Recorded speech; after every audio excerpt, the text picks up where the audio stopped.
Hi there, my yoga family.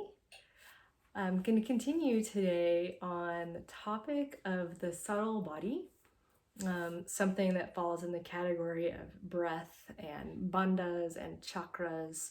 And if you watch the first video, I talk a little bit about how the physical body and the energetic or subtle or pranic body are all interconnected. Today, I want to talk about basic anatomy. This is really more complex than I'm going to get into here, but basic anatomy of the subtle body. So as I mentioned previously, the subtle body or the energetic body is kind of like a etheric energetic blueprint upon which the physical body sits. It's also very correlated with the nervous system. And there are these channels of energy, much like the nerves, like rivers that flow through the body. And these are called nadis. And the nadis there's millions of them, but there are three that we often talk about here. The central channel, which is basically the line of the spine, is called the Sushumna nadi. And then we have the Ida and the Pingala Nadis, which are two subsidiary secondary channels that crisscross and weave up and down the spine, crossing it. So it's said that they start at the nose. I've heard and read that they wrap around the head, so it's kind of a three-dimensional coiling, and then they crisscross around the spine. Now, one of them, the masculine line, is an upward current, and the other one, the feminine line of energy, is the downward current. And so what happens as one of those is rising and one of those is descending, they create a spinning energy, and these spinning centers are the chakras. Chakra means wheel, so one channel going up, one channel going down. This is like patting my head and rubbing my tummy. There's a spinning action. And it's these chakras, these energy centers that move are pretty much aligned with plexes, nerve plexes, like the solar plexus, the pelvic area. Okay, so here's a really simple and fun, easy way for you to start to pay attention to whether your energy is in the left or the right side, is to just notice when you breathe through your nose, which nostril is dominant in your breathing right now. Is it even? Or does it feel like it's coming out of one side, going in one side, coming out of one side more strongly? So for me, it's in the left side, and that makes sense because it's like close to 2 o'clock in the afternoon right now. And this breathing shifts from channel to channel throughout the day. So usually when we're waking up, it's like the circadian rhythm. Like as we're energizing, we're getting more fire in the right side. And that's more of that waking up, rising current of energy. And then during those down times of the circadian rhythm, like nap time, like right now, we're more in the left side of things, this downward slowing energy.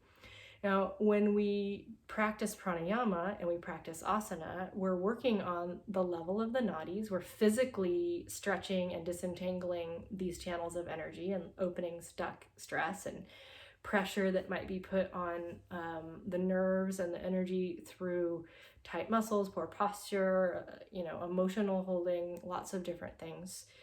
And we're also working on it on the breath level. So this part of the body is called the pranamaya kosha, or the pranic body, and we feed it prana, or energy. So while we're breathing and moving the body, we're already working with this system. We're already cleansing out some debris and things that are stuck in different places. Now, when we practice something like alternate nostril breathing, where you use your hand on your nose and you push on one side and breathe in and switch and breathe out the other side, we're purposefully working with the Ida and the Pingala to help balance things out and weave stuff back together in the way that it's meant to be. So this can be done in one side, out the other. reverse, just going back and forth.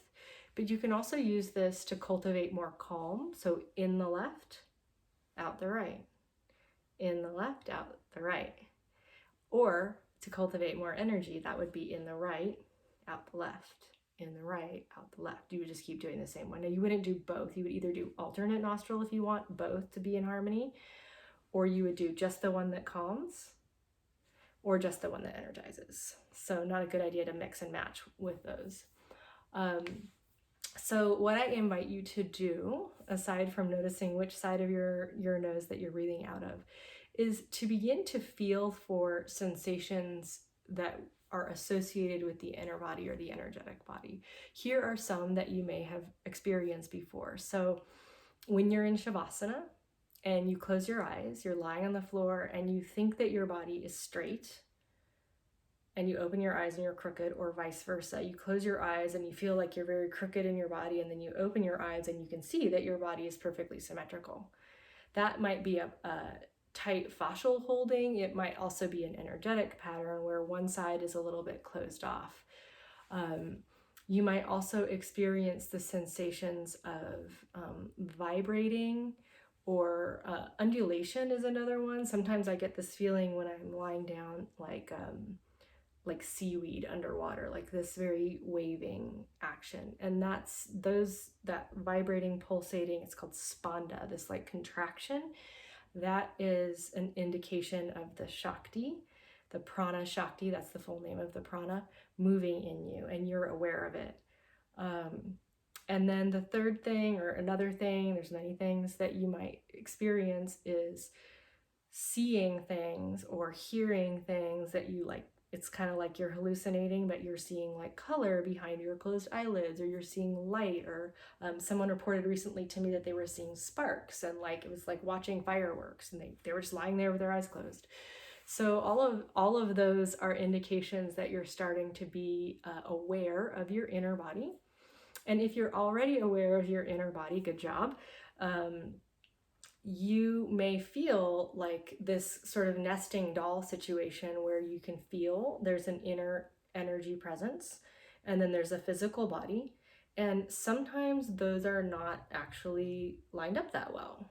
And we want to have the inner body and the physical body nested together so they're facing the same way, not one facing one way, one the other way. If you are cued to breathe first and move from your breath and follow with the physical body, that's a cue to move from the inner body. So if you feel that inner sensation, you would let that part lead the way and let the physical body follow that. And if not, just move with your breath and keeping open to this possibility that there's a lot more going on than you might really understand or know in your head, even if you feel it in your heart or your body. So there's a brief introduction on Sushumna, Ida, and Pingala, and how one can work with them in their yoga practice. I hope that's interesting to you, and let me know if you have any questions about that or request to know more about anything in particular. I hope you're having a good day and that you're doing well. Peace.